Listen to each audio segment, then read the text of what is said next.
Welcome everyone to another episode of the Adeptus Ridiculous. I'm one of your hosts, DK Diamantes, and I am a Warhammer greenhorn. I've been learning a bit week to week from my co-host Bricky.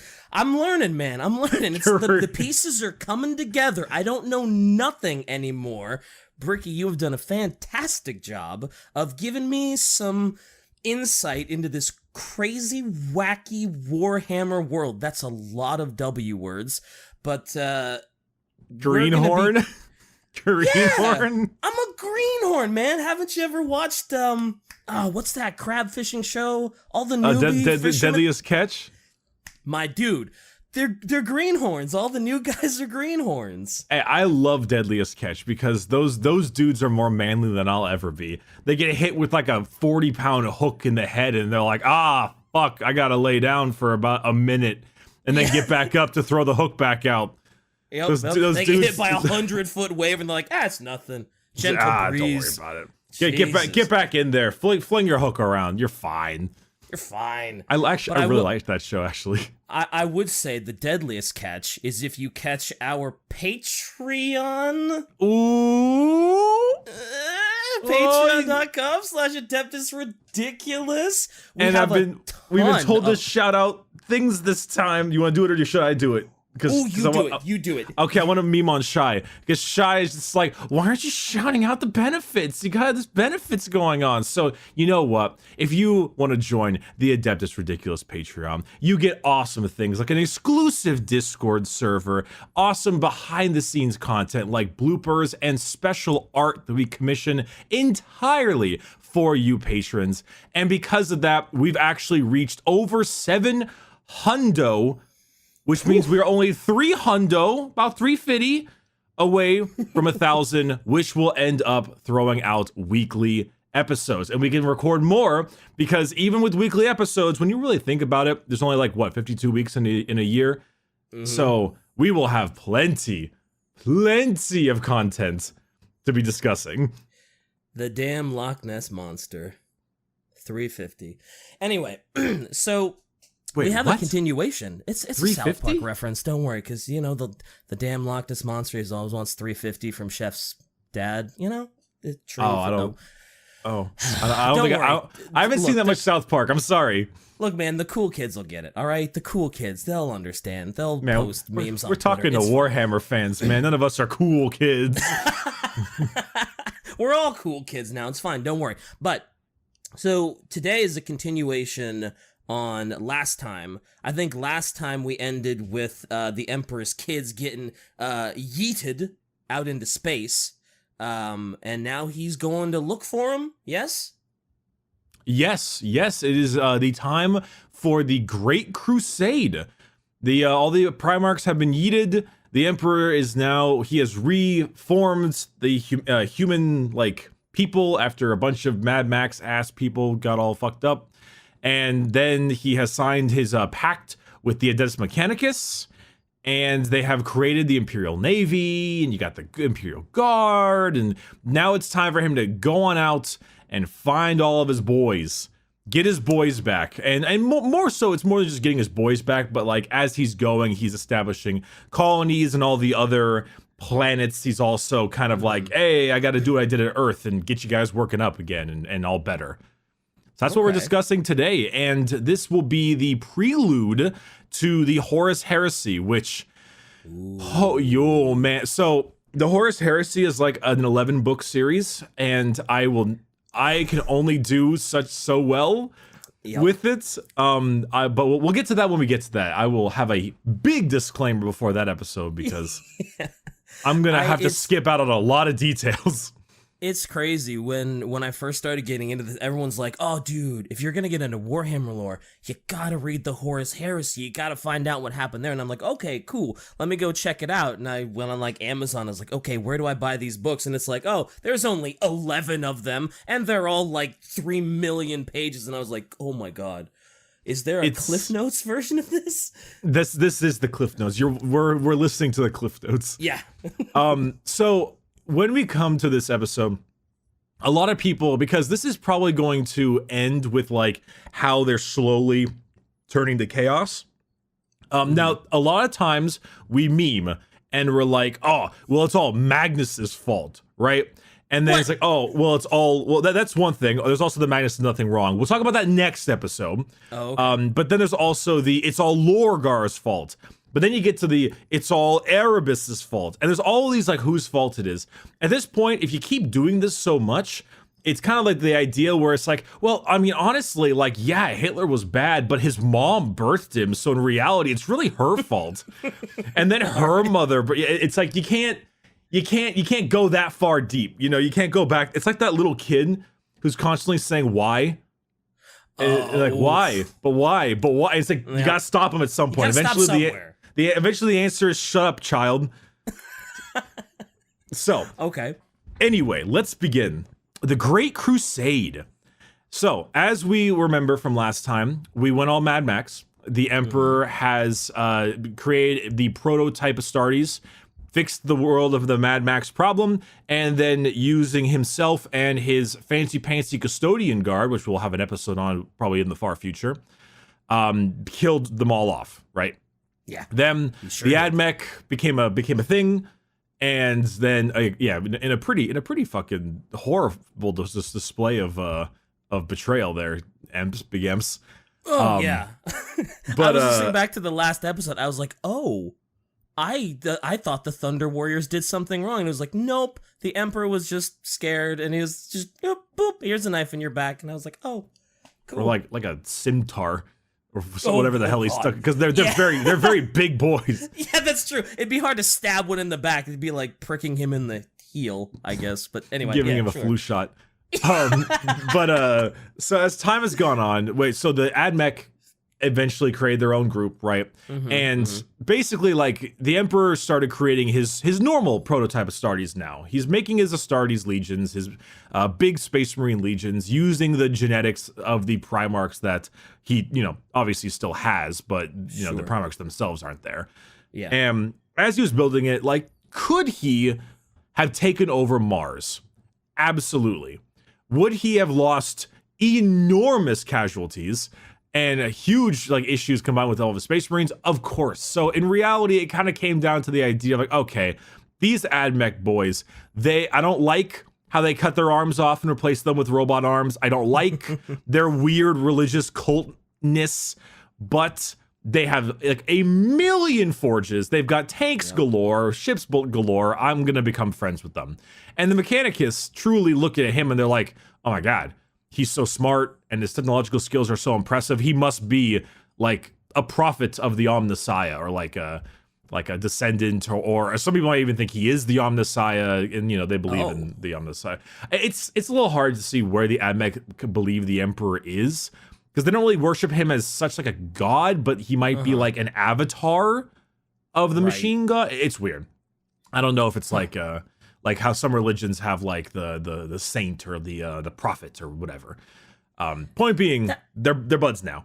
That's pretty impressive. Like, for the AdMech to have that much of a force that even the Emperor's like, I mean, I could, but let's not. Like, I don't really feel like tangoing with them. I could, but oof.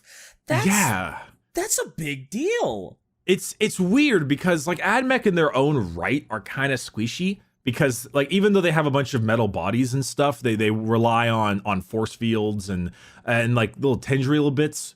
But the AdMech themselves, it's more just that their guns just they have Titan legions and knights and giant warships. Like they just really hurt. In fact, ironically, if you ask somebody what the best shooting army in the game is right now, the actual tabletop game, is probably AdMech. They just, oh my God, the amount of damage they put out. It's pretty nuts. But anyway, every mini I see of him is just like, hey, look, I've got several mega cannons on me, and it's like, oh, cool, dude. Every tentacle has a gun on it. It's so weird. So the next thing was the warp storm. So that was burst, and the warp storms all settled, and now they can do interstellar travel again. So they headed their way out to go find people and to expand their empire. They went to all of those planets that were cut off prior. Sometimes, interestingly enough, some planets were so good that they actually survived. They kept their thing going. They kept surviving for 5,000 years, and when they arrived, they rejoiced. Parades, feasts. The Emperor arrived as the Astartes arrived, and things were great. Okay. I'm assuming every planet was not so fortunate. Sometimes they would get to a planet and it was just bones. Sometimes they get to a planet and it was so radioactive that they just couldn't land on it because they nuked themselves to oblivion. Oh boy, this sounds like Ad Mech's work. or Death Corps' work. Or the Death Corps, yeah. So it depends on the planet. Definitely, it was a rare sight to have the planet be totally okay. Sometimes they were in... You gotta run into way more bones and radiation than you do happy to see you parades. And not just that, but also more of those techno-barbarians. You'd find a couple insane Mad Max level ones where they had to subjugate or exterminate. Right. So you had some of those, but as time went on, as the Emperor made his way out, he was finally reunited with his first son in the mining world of Chthoniya, which you probably will never hear about again because I don't really care. That's the only thing of note that happened there. Yeah, it's just whatever. He found his first son by the name of Horus. The boy, Horus Lupercal. Horus, one of the things that makes the Horus Heresy so sad is Horus, as the first of the found sons, he and the Emperor grew really close. They truly had a very unique bond of like a fatherly love and friendship. Like Horus legitimately loved the Emperor. After this time, as they kept on going to find new people and stuff, Horus and the Emperor like tag team fought and saved each other's life consistently. Oh. And Horus was also really nice. Like Horus is consistently referred to as the nicest Primarch. He is the most persuasive. He has a genuine care for his brothers. He obviously, as time went on, as the Emperor found more guys, he secretly still wanted to be the Emperor's favorite because, you want to be. But sure, you always want that spotlight. Yeah, he really liked his brothers. He truly... You ever meet that kind of guy when you start telling them a story that you think they might not care about, but they look legitimately interested in it and they actually want to know more? He's like that with everything. He's constantly like actually cares. It's very impressive. In my head, for some reason, I thought that Horus was always kind of like shady and shifty and manipulative, but he's a good guy at this point. Like there's nothing shady. He's not like plotting world domination or overthrowing the Emperor or anything. He's just cool guy Horus. He is arguably the most lawful good Primarch of all of them. Oh wow. He might literally be the goodest of the boys. Like it's kind of hard to, which is why the fall is so engaging. A big deal, yeah. But no, I truly believe that he is the nicest, the kindest, and while yes, he is manipulative, or he can be because he's so persuasive and such a good speaker, that he's not manipulative now. He'll become manipulative later, but at the moment he's just caring. Okay, cool. I didn't realize that. Didn't realize he had saved the Emperor's life at one point. They save each other's lives often. They were like tag teaming in fights. Wow. It's pretty impressive. Yeah, Emperor's pretty strong dude. Well, Primarchs are just mini Emperors, so when you think about it. That's true. That's true. They've got the same, okay, gotcha. So he was given command of I think it's the 16th Space Marine Legion. There's 20 total. The 16th Legion, which was the Luna Wolves, which actually pretty fucking cool. The old Luna Wolves. Name. Yeah, they're super neato. I actually really liked the old Luna Wolves. They had a pretty interesting color scheme. They're like black and white with like a big wolf head. Kind of humorous because the Space Wolves are a thing now, but Oh, that's I was gonna say it's kind of weird to have so many wolves, but it's like, I guess the Emperor really loves his, furry legions, but whatever. Yeah, he's got his own thing. So remember that thing I told you before, the Imperial Truth? The concept that like it's humanity's destiny to rule the stars, right? Mm-hmm. It's very like industrial, nationalist, imperialist, expansionist kind of feel to it. Okay. But that's the idea. The philosophy he has is that this is our divine right. Well, actually, divine right is wrong because he didn't believe in religion. But it was their rights. So after 30 more years, he found on the frozen world of Fenris, he found the Wolf King Leman Russ. And then after that, he found Alfarius of the Alpha Legion, Rogel Dorn, Lionel Johnson, Magnus the Red on Prospero, Lorgar of the Word Bearers on Colchis, Angron, Perturabo, etc., etc., etc. And he eventually, as time went on, he found all the boys. He found all the boys. The boys are back. The boys are back in town. And during this period of time, oh, go ahead. Oh, I was just gonna ask, so the only one that the Emperor, like, really loves, though, is Horus. Like, the other ones, he's like, cool, you're back, but Horus is the one? Not quite. Okay, so it's not the fact that he doesn't love the rest of his sons, because he probably does. The problem is that it's just like, I don't know, you're firstborn, you know? Like, obviously, this isn't technically his firstborn, but it's the first he found. Right. There's a certain, like, a little bit of a difference, and as he never had kids, because he's like 10 feet tall, man. Like, I don't know how that would work. Wow, that's a big boy. Yeah, Jeez. like, I don't know how he would do that. Like, when you think about it, it's just, I don't know how, yeah. So it's that's more that's like a visual. he's the firstborn, so he obviously he's just a little more special.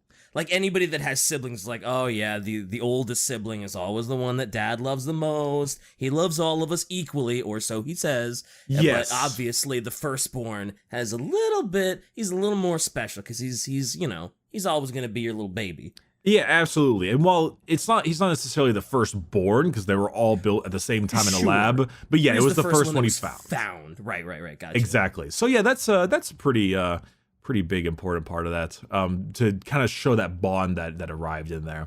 So now I want to talk about another really interesting character real quick called Malcador. Malcador the Sigilite. So what a name. what a name, right?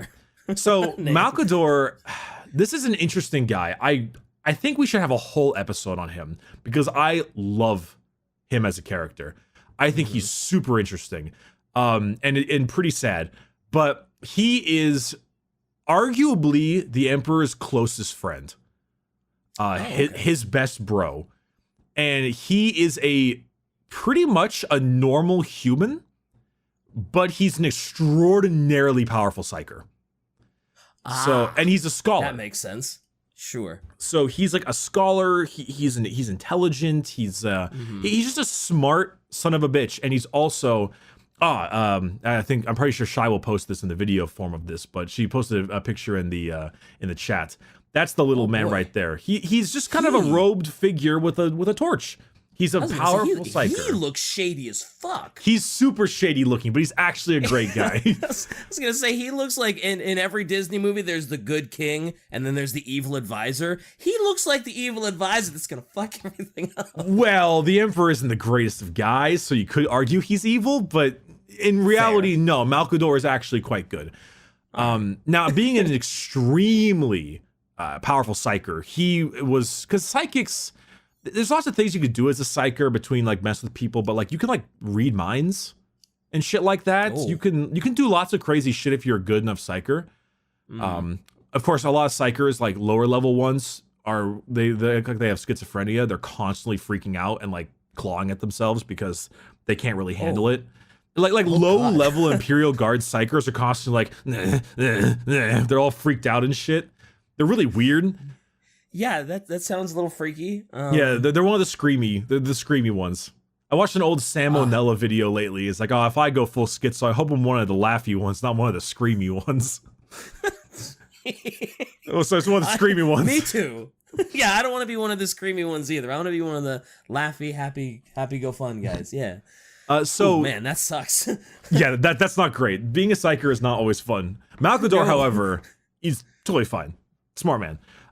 He was actually the main, he's actually the main Grand Master of the Officio Assassinorum, and he created it, which is the Assassin Temples. Okay, I was gonna say, but judging by the name, that sounds like just a shitload of assassins. It is. There are 6 separate assassin temples. You can run 4 of them in game. We'll have an episode on those. They're cool. They're really cool. That's a cool name, man. There are a lot of cool names in this episode, though. Yeah, there are. There's some pretty crazy bullshit, but we'll get there. So Malcador, little hard to talk too much about him, but honest to God, Malcador was the closest advisor to the Emperor. He is a close friend. He goes to him often. The Emperor's like, I don't know what the hell to do, man. And Malcador's like, well, big Emps, let me tell you my wisdom. And I think that truly you should, like, he's very, very like smart, very fucking smart. Yeah. In fact, he's quite resilient even as a normal man. Like, he once got backhanded by Lorgar. Oh. The Primarch Lorgar, which threw him 20 meters into the air.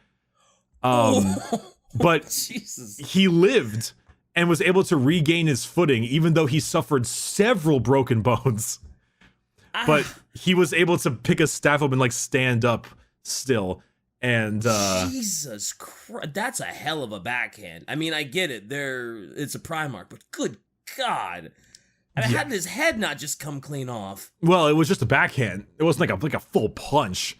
That's fair, true. But it still sent him how far into the air? 20 meters. Jesus Christ. I mean, he's tougher than the average human, but he is still he's not genetically upgraded, you know? Oh, yeah. He's nuts. We'll talk more about him eventually, but I wanted to mention him because Malcador is a pretty important character, and he's been utilizing the assassins to kind of help deal with all those problems and help mess with like the techno-barbarian areas and stuff. But he's pretty important when we'll talk about the Horus Heresy. But being such an incredibly powerful psyker, he's able to assist him in, different kinds of like foresight and figure out different kinds of mainly talk about the ruinous powers and help stave off some of that kind of stuff, which goes into a very important part of the Emperor's Crusade and the new Imperial Truth that he did. And this arguably might be, if you had to point to a reason of why the Horus Heresy happened and the Emperor's dingusness, this might be the reason. Okay. The Emperor believed that in order to start, because he understood the powers of chaos. He understood it completely because he's the Emperor. He's an insanely powerful psyker. He understands what chaos can do. So he believes that by having zero religion and by outlawing it, no one can therefore worship chaos because worship is outlawed. Oh, okay. And in that sense, therefore, the idea is that if you can't worship anything and you can't worship the chaos gods, they'll cease to exist because they have no worship. They have no conduit.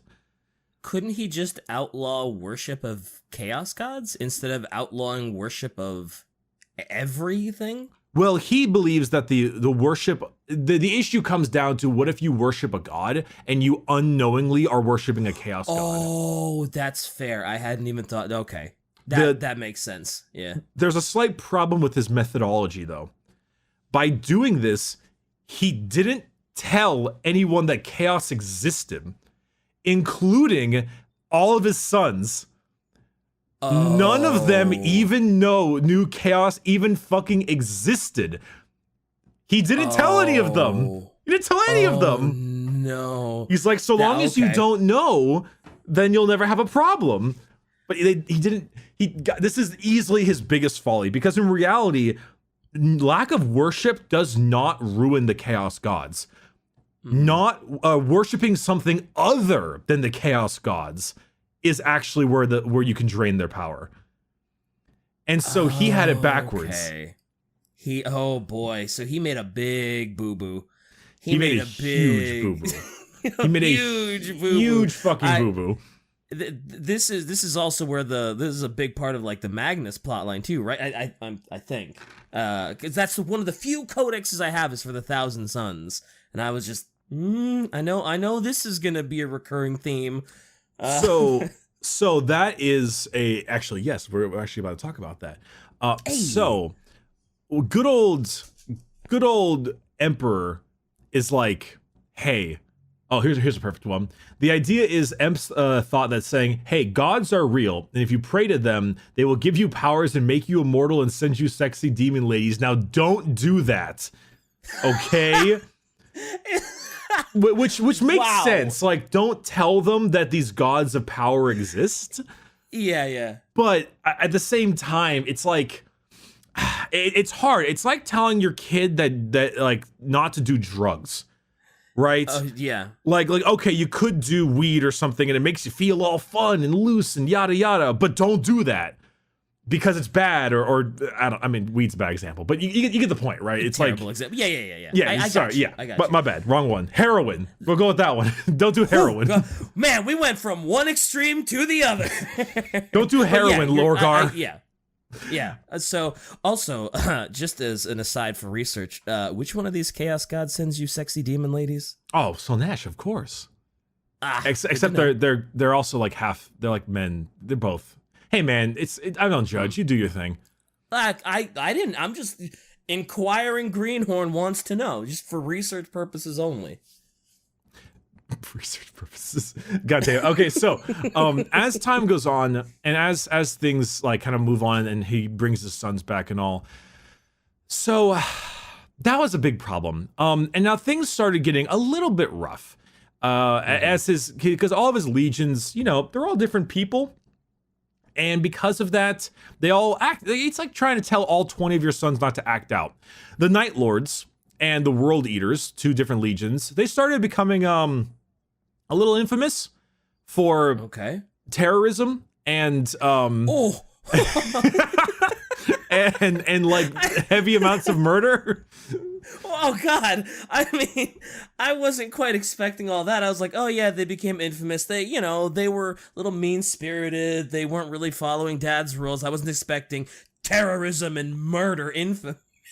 They're like, every Primarch's job was to go out and get more worlds for the Imperium, right? Just to get more worlds. Their methods were rough. Gotcha. Quite rough. I can see in the Warhammer world where if Emps is just like, hey guys, we need more worlds, go and do my work. How it could maybe, some people could maybe take that a little far and be like, whoops, murdered a few million people, got the world though. So yeah, that's that fucking hell. It surely ended up becoming a problem, and they like the Night Lords are bad people. They're not nice people. The Thousand cool Sons names though. Again, cool names. Really Night Lords and the World names. Eaters. Yeah, dope names, dude. The Thousand Sons. They, in their large pursuit of knowledge, started using that to go into the form of sorcery, which they did not realize was through the temptations secretly given to them by Tzeentch. So Magnus started dabbling in the psychic, which was something that, again, someone didn't tell him. And so he started fucking around with psychic sorcery and powers. And Magnus was becoming a real knowledgeable nerd and really learning, which, you know, was actually Tzeentch being like, here you go. Here's some powers, kid. Here you go. Yeah, he was playing with his strings. Try this shit out, man. Let's see how it goes. Then Bad parenting. Bad parenting. Now, with all this, I want to talk about Lorgar. Because Lorgar, if I honestly had to pick, if you forced me to be like, whose fault was it all, I might argue Lorgar. Well, I guess maybe the Emperor. The Emperor, his handling of Lorgar, I suppose. So Lorgar was the Primarch of the Word Bearers, and he went to this wonderful planet, and, oh god, Lorgar went to this fancy-pantsy planet, and it turned out that the people on that planet were quite religious. In fact, the people that the planet he was on worshipped chaos. Now they worship chaos under much more benevolent ideas.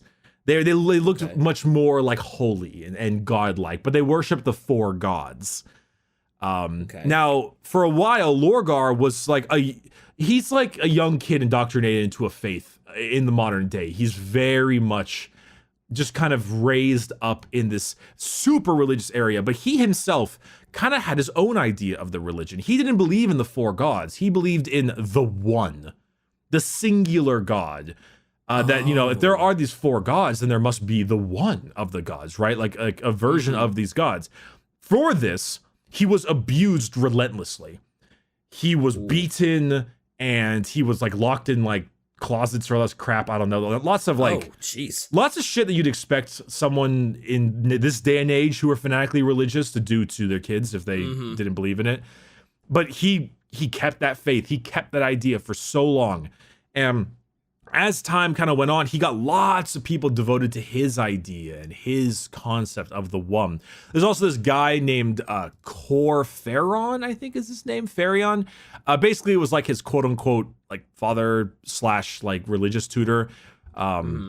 He still believed, Corferon, he still believed in the 4 gods, but he was like kind of accepting that there was a one god as well. Basically, they kept on growing this idea of the one. And then this big golden guy named the Emperor shows up, standing like 10 feet tall, clad in shining golden armor to rescue Lorgar. And he was like, I found him. Oh, that's the one. He thinks the Emperor is the one. Oh, okay. He is the god, the singular god. Hence why his legion is called the Word Bearers, bearers of the Emperor's word. Oh, okay. He truly believes the Emperor to be a god. He is the god Emperor. And every time the Emperor was like, hey, don't believe in me. Like, hey, I might be like an insanely powerful psyker, 12 feet tall, lived for completely immortal, and I leading like 1 million legionnaires of Astaris, but don't worship me as a god, all right? Like, Lorgar's like, yeah, whatever, God. Whatever you say, God. Yeah, whatever, God. God's like, I'm not God. Okay, God. Yeah, whatever, God, loser. Oh boy, I can see this causing problems, though. It absolutely does. This already seems like it's the snowball has been pushed down the hill. Yes. Now, there's this other guy, I want to talk about him real quick. There's a guy called Erebus, or some people call him Erebus. I'll do Erebus sounds way cooler. Erebus does sound cooler. I told you this before in the last, or before we started this podcast. I was like, you know that guy in the Avengers Civil War? I think his name was like Zemo or something like that. Who was basically like the little invisible hand pushing people around to make them fight each other. That's basically Erebus. I don't want to talk much about Erebus because I think that Erebus is just an asshole. He's one of those people who just was raised as an asshole. He's just a bad guy. There's just something evil about him. At a young age, he was manipulative and deceitful, and he would do horrible immoral acts. Like if I recall, he was that kind of kid who would find a bunch of like scorpions and start like stabbing them for fun and like crushing ants for fun. He's like that kind of kid. Oh, he's the kid that has like the magnifying glass and sunspots like a little bug. Yeah, and ironically, his parents were like, wow, you're a horrible kid. Why can't you go be like Erebus over there? His name wasn't actually Erebus. He had a different name. And then he's like, okay, I'll be like Erebus. So he went to Erebus and he strangled him to death and then took his identity. and then he became Erebus. That's the most Warhammer thing I've ever heard. And then he like left his village and became a priest. And you know where he became a priest at? This crazy place called Colchis, where fucking Lorgar was. Oh no. Oh no. This just keeps getting worse. I know. Fucking So Erebus is like, everyone in the Horus Heresy is standing on a rickety cliff. And Erebus is just the guy who gives them the tiniest push over. That's why I'm not going to talk too much about him, because he's not like... You could say he's a big deal, but you could also say he's not a big deal. And even without Erebus, they would still be in the situation they're in. You could argue that. But I do want to mention him, because I know if I don't mention him, someone's gonna get so angry at me. Be like, no, it wasn't Lorgar, it was Erebus. Did you forget about Erebus? Like, no, I didn't fucking forget about Erebus. It's just he's not important enough in this situation. Talk to Luton if you want to talk about Erebus. Erebus sounds like a prick anyway, so fuck him. Yeah, he is a prick. So, Lorgar. So he's like, whatever, God, right? Whatever, God. Now, I don't actually know if this happened before or after the Emperor left. But I'm going to state this at the time being. At this point, all of the people are expanding. Everything's going around. And the Emperor, you know, he's got all of his sons.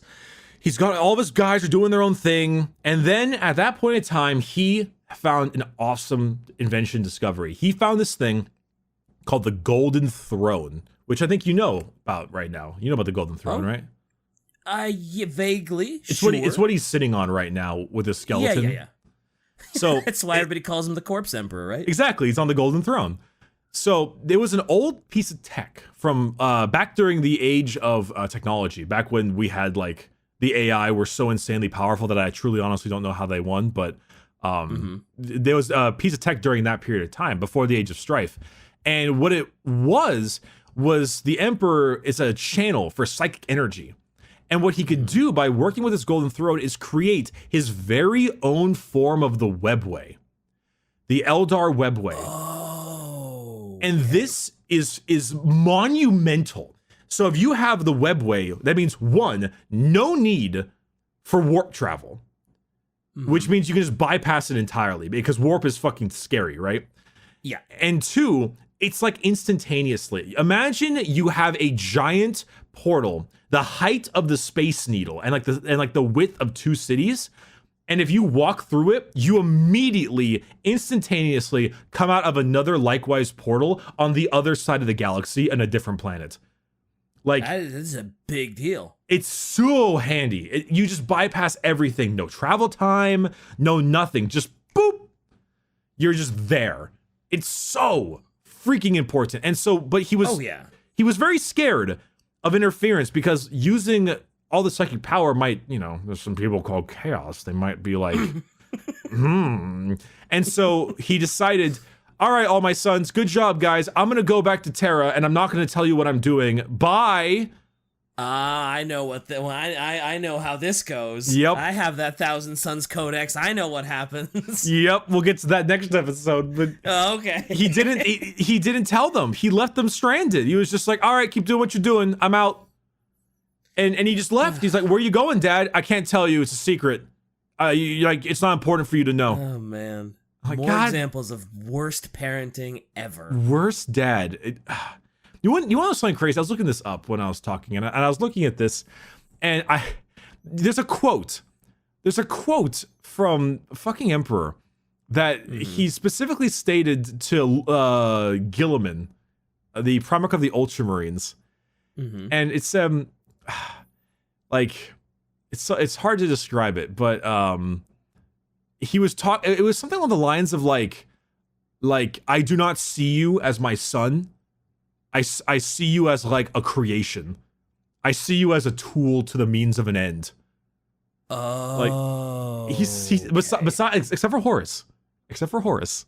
So everything else, the other ones aren't real. They're more like he sees them as like a wrench. Like it's like, oh cool, I made this really handy wrench, and you're just a tool to help me do a thing. And yeah, pretty much.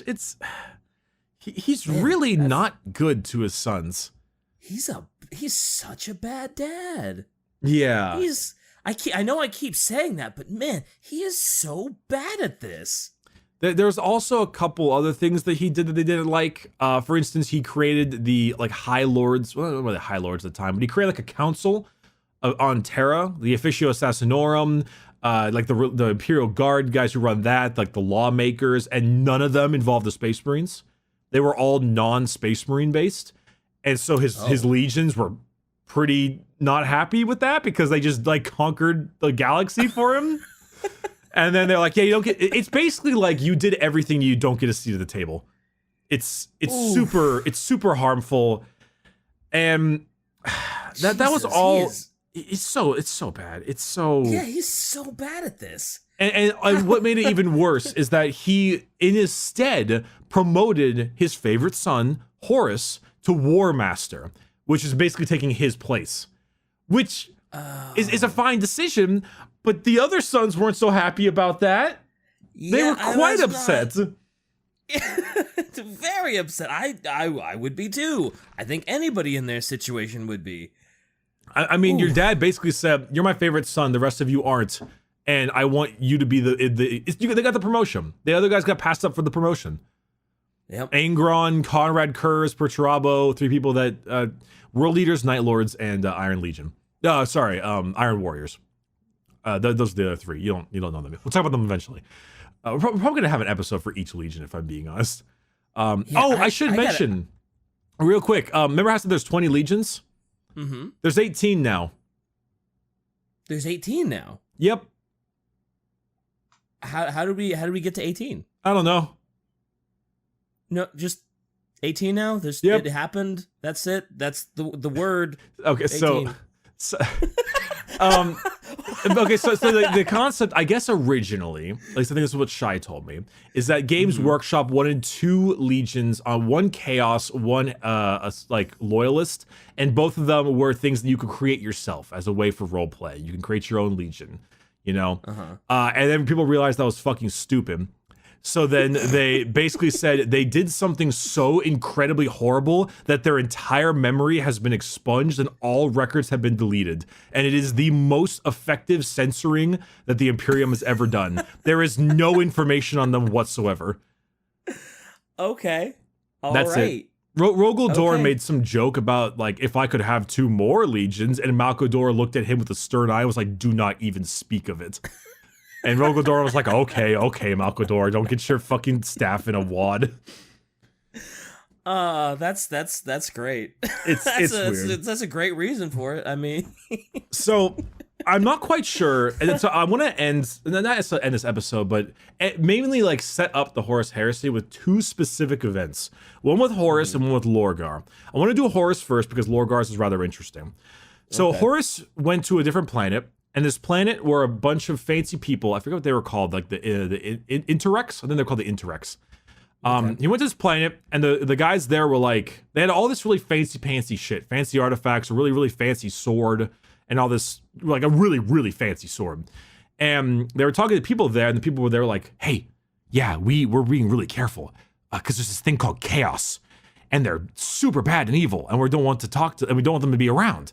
And they can give you like powers, and they can be the undoing of the galaxy. And Horus is like, yeah, whatever, man. Well, that's not quite true. He didn't quite believe it. He was like, okay, damn, something more powerful than my dad, and like ruinous powers of the unseen. Well, my dad should have told me about this if it existed. And this is where it starts, eh? It's a little bit problematic. And then after, because the Interrex were a little bit hesitant of Horus and his boys. They were kind of like creeped out, but they were pretty powerful. The Interrex, because the Horus was too, but you know, the Interrex were kind of powerful, but they were a little bit spooked. And then their super fancy sword got stolen. Do you want to know who stole it? Oh, who stole it? It's this guy named Erebus.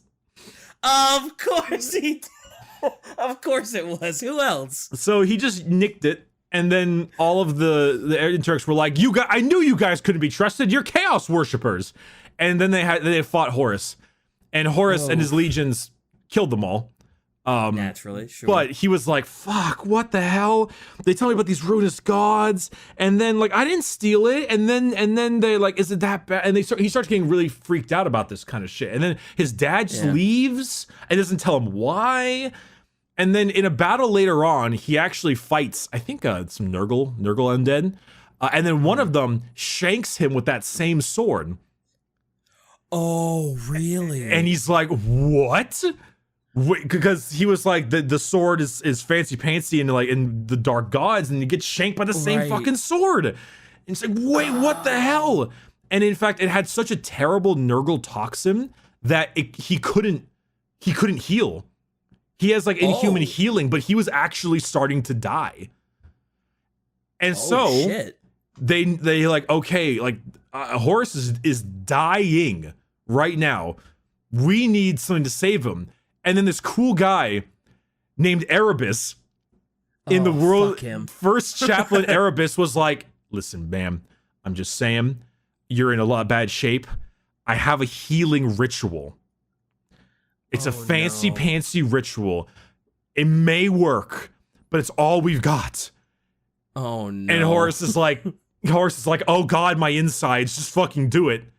And so what he did is that he gave Horus an insanely dark vision of the Imperium, the Imperium worshiping his father as a god, and his father a corpse on a throne, and of aliens and chaos and Xenos, or I already said aliens, and all this crap destroying the galaxy, and half of his brothers turned traitor, and all this stuff, and he believed that this is all because of what the Emperor was doing.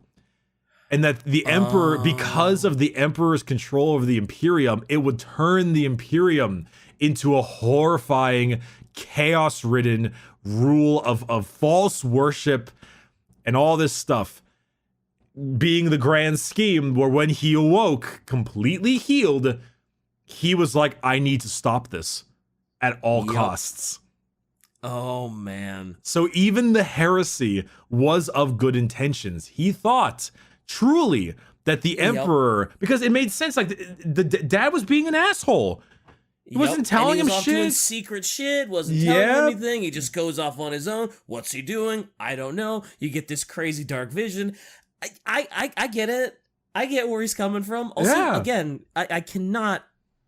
I have to reiterate. Fuck Erebus again. He's such a conniving asshole. I know. He's such a douche. But like I said, like he's the guy who pushes them. But yeah, he is a part of it. But then at that point, the Chaos Gods, he was now an agent of chaos, and truthfully, he had a lot more of himself at that point. He really wasn't that like corrupted, so to speak. But his deeds were of the gods themselves. You know, obviously his what he's going to do is what they wanted. So then he began to go out and do his other mischievous things. Of course, undercover. He was not full of spikes yet, you know, but we'll get there. No. But before, where'd you get all those spikes from? It's like, Horus? you know, it's just a phase, man. Really, dude, the cast is so edgy. It is really just a phase. But hot topic Horus, baby. But before we end, I want to talk about Lorgar real fast, because I mean that entire, because Erebus is one of Lorgar's chaplains. He is the first chaplain of the Word Bearers Legion. So that's kind of why he's been around a lot. But and I'm not quite. My timeline is a little bit messed up. I think this might have happened after what I'm about to tell you. I'm not. The timeline on 40K is fucking impossible. Yeah. But the timeline's a little weird, but it's not really important. So Lorgar has been doing his crusading, right? He's been spreading the word of the Emperor with the word bearers. Yeah. And as he's been doing this, the Emperor was realizing, wow, Lorgar, you're like really slow. Every 3 planets that you get, everyone else gets 10. Oof, that is slow. What the shit, man? You're underperforming. So the Emperor went out to see what the hell was going on.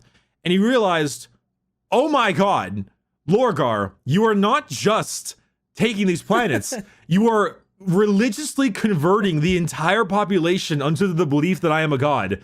You are creating churches and fundamental institutionalized religion, and anyone who says no is either being like maimed in the square or instantly murdered, who does not accept me as a god. And therefore the population has to regrow. And jeez. Oh my god, Lorgar, what are you doing?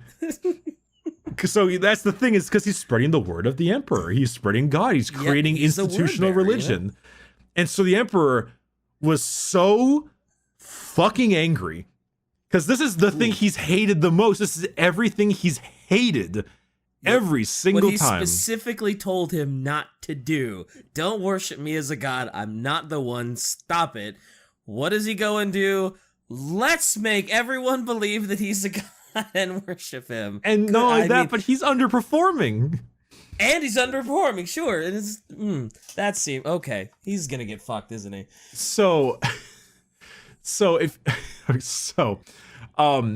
Now what does the Emperor do? All right, give me multiple choice here. No, I'm just gonna tell you, because this is arguably the greatest galactic public spanking I have ever seen. So what he decided to do is he took this planet. It's called Monarchia, like Monarch IA, Monarchia. Okay. And he imagine it akin to like Jerusalem.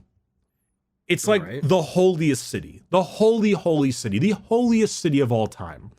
And he took him, his custodians, Malcador, and Mr. Rowboat Gilliman, the Primarch of the Ultramarines, and the entire Ultramarines population or chapter, which is like 300,000 Marines. Like, it's a lot. And he burnt it to the fucking ground. Oh. He completely razed the city to ash. And all of his people, all of his worshippers, all of his like religious symbols, he killed them all. He burned Jerusalem. He burned it to the fucking ashes and to the ground. And then he took Lorgar and his entire legion, and he had them assemble in the ashes of Monarchia, and he forced them to kneel in front of the Ultramarines, in front of the Emperor, in front of Malcador, in the ashes of his holy city, and was like, "You are a fucking disgrace. You are a shame. I am ashamed to call you my son. You disgust me. You will cease this bullshit immediately. I am not a god. You worship a false idol. Fuck you." And then he left. Holy shit! And I was like, "Big Ems, what are you doing?" Holy shit! Damn! He raised a holy city to the ground just to, oh my god. What a savage. I mean, Jesus Fucking Christ. hell. And so Lorgar weren't too fucking pleased. And Yo, no kidding. and Erebus was like, yo, dog, I know some gods who will appreciate our worship. Oh, Erebus, you son of a bitch. Erebus again. In that situation, it wouldn't take much of a push to get them to be like, yeah, you know what? Maybe worshiping that Emps is let's ditch that and go for something else. Yeah, not even the slightest. Like, it completely makes sense in that statement, because oh my god. Erebus is just like, I know some other guys, and before he can even finish, yeah, we're in. Yeah, pretty much. Damn. It is insane how bad of a public fucking spanking that he did. Damn.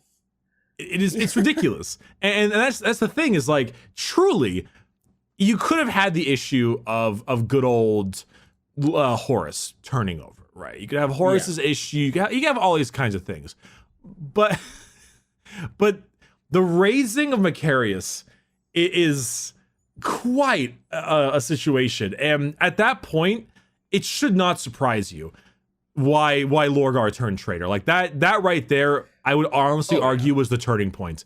Even if Horus didn't turn, Lorgar would have probably just been the different Horus, the new Horus. Oh god, yeah. Like, at that point, after such an insane public humiliation of everything that he had held dear and cherished and worshipped, did that, it's, not a huge surprise that he was like, maybe chaos. Yeah, he's like, no, I got some guys that'll actually give a shit about us worshiping them. Yeah. And Shai mentioned, like, Ultramarines and Wordbearers don't get along. Because No kidding. just a little bit. You don't Actually, say. I want to read a quick quote that I think is interesting. right. Lorgar wrote a book, the Book of Lorgar, which is the first canticle of chaos. And the Book of Lorgar says, and I quote, "All I ever wanted was the truth. Remember those words as you read the ones that follow. I never set out to topple my father's kingdom of lies from a sense of misplaced pride. I never wanted to bleed the species to its marrow, reaving half the galaxy clean of human life in this bitter crusade. I never desired any of this, though I know the reasons for which it must be done, but all I ever wanted was the truth." And ironically, we haven't talked about the Horus Heresy yet, but spoiler alert, Lorgar is still alive. Like in current times, he is still alive. Okay. So we don't have a model for him. We don't know where the hell he is. I think He exists. I think maybe a Chaos Primarch right now, like a Demon Prince or Demon Primarch, kind of like Magnus is, but we don't know what he looks like or where he is or anything. But yeah, so Horus has been tricked into a vision of destruction. Lorgar is fucking infuriated. Yeah, he should. Yep. Mm-hmm. A Big Emps Checks out. Big Emps is bailed, and he's working on his own thing, and the rest of his sons aren't too pleased. And for the next and final episode of this three-parter, Horus is going to go talk to his brothers. Shit is about to get real. And we will discuss that in the next one. Such a tease. Any questions, DK? I feel like we should end this episode if you have anything I can clarify on to help. There's a lot. Really. I feel like this is just like, hey, Emperor did a lot of things pretty poorly. A lot of hindsight is 2020 stuff, but it's like, man, you should have seen this coming. Like this, it doesn't take a psyker that can see into the future and read people's minds to ascertain where all of this was leading. It's crazy how bad he is at this. He's like such this a whole bad dad. Horus Heresy thing, it's Emp's fault. There's so many points along this setup where he could have just nipped it in the bud. And he doesn't. It's a kind of an interesting concept about like how do I explain it? Compassion. It's the idea that the Emperor, being the avatar of humanity, is arguably one of the least human in both the way he acts and the way like Necrons have more emotions than he do. Seriously. Yeah. Shai said it's basically agreed upon that even without chaos, Horus Heresy would still happen. Yeah, it would just have been like a mutiny as opposed to a huge. It would just been a different he just wouldn't have been worshiping chaos. He still would have probably turned on Emps for whatever. Yeah, it's kind of a.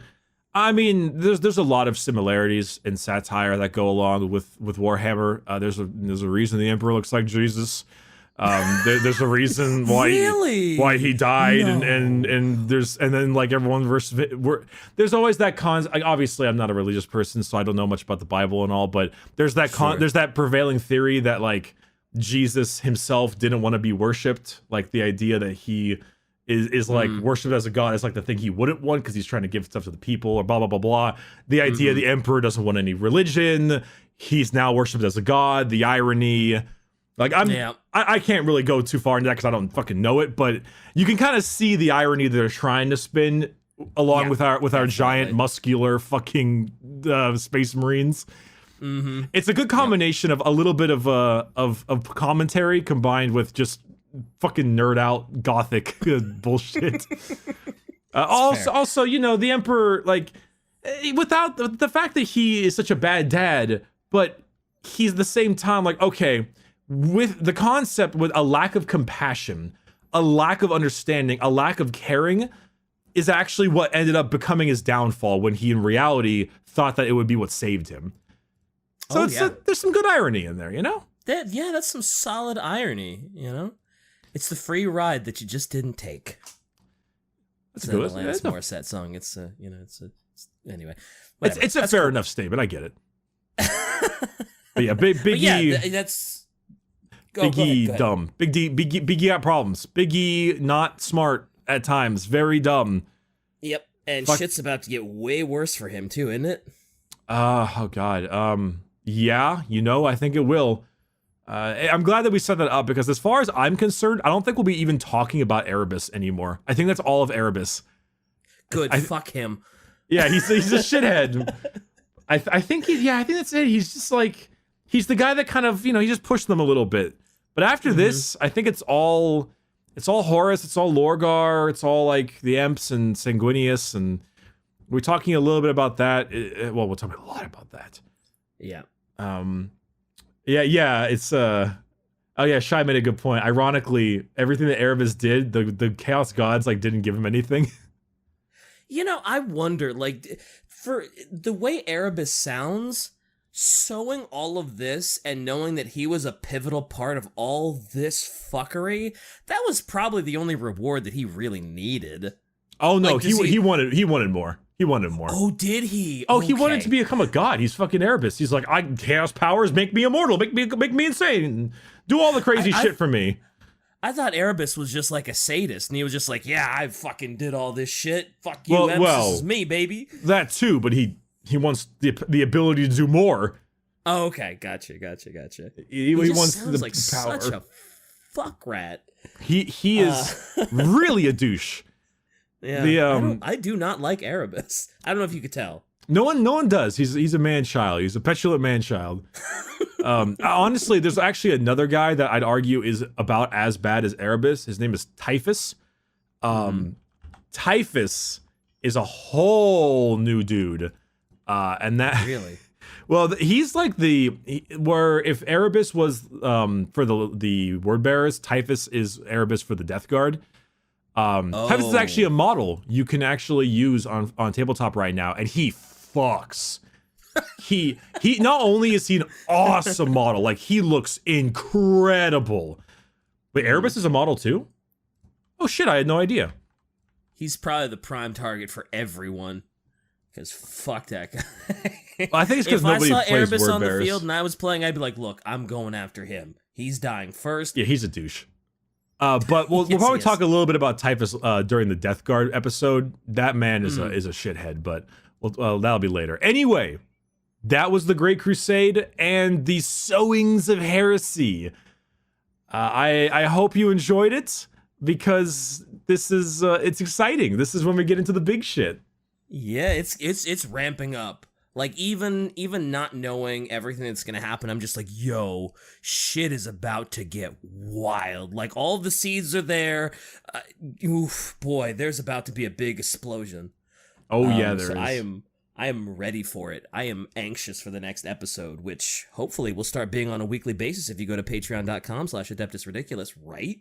Hey, shit, if I'm being truthfully honest, if we can get it to 1,000 before the 2-week time frame is up, like the moment, if the Patreon reaches 1K, the moment it does, we'll probably just like get a message from Shy like, we at 1K, we gotta film tomorrow. We're like, okay, let's go. I'm in, let's do it. I'm down. Yeah, anytime, anywhere. Like, this is like this is probably the most fun content I make all month, is these like 2-week intervals of doing these podcast recordings. So if I could do it every week, sign my ass up. I'm glad. It is really, really fun. And honestly, these parts are actually the parts that I struggle with the most. I really like talking about characters and talking about like individual factions. So this part, these things are actually not my forte, if I'm being honest. But once we're done with like all the background lore, and they're like, all right, we're doing an episode on the Age of Apostasy. Like, I am so fucking hyped for the Age of Apostasy. I am so excited. It's gonna be like a 2-hour-long fucking episode. I'm so excited. It's the Age of Apostasy sounds like a fuck time. It does not sound fun. it is when the Sisters of Battle became a thing. Ah, those are your girls, right? They are. I'm so excited. We're going too far on the time limit right now. We're going too far. Right. You're right. Thank you to all of our wonderful viewers and patrons. You are absolutely fantastic. This has been growing at an exponential rate that we never thought would be going this quickly, especially because, lots of 40K podcasts are like 3 hours long when it comes to lore, and I mean, obviously we don't want to bag on them, but it can be really difficult unless you're already familiar.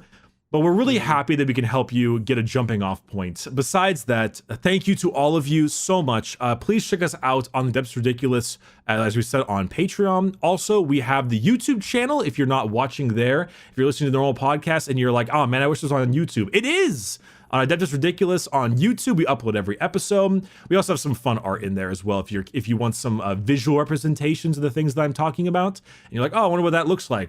Shy tends to put stuff in there, so that's pretty cool. Besides and you can see all of our minis. Yes, that too. We made a video on our minis. I gotta make a better video of mine, but I had very little time. Yours are sick, dude. Thanks, dude. I'm really proud of some of my sister stuff. They're real slick. And then after that, also check out the Twitter as well. That's ridiculous on Twitter. And if you are a patron, make sure you link your Discord so you can come on over to the Discord. It's actually quite bumping. There's a lot of people talking around here. There's always a good conversation in the Discord. Absolutely. DK, where can they find you? DK Diamantes on everything except Instagram, where I'm real DK Diamantes. But yeah, I hope you all enjoyed. This is so much fun. Can't wait for the next episode where everything goes to shit. Where can they find you, Bricky? You know, I'm on Bricky everywhere. Twitch.tv/Bricky, YouTube.com Bricky, Twitter @Bricky, Instagram BrickyIG. Fuck. Damn, So close. that branding though. So close. I had to pay a few people. It's all right. I did what I had to do. I need to get really big on Instagram so I can like force the other person out. Do it for the brand, man. Do it for the brand. Okay, and also you could check out Quiet Shy on her YouTube channel, Twitter, and so on. And yeah, we'll see you next episode for the Horus Heresy. Oh boy. Have a good one.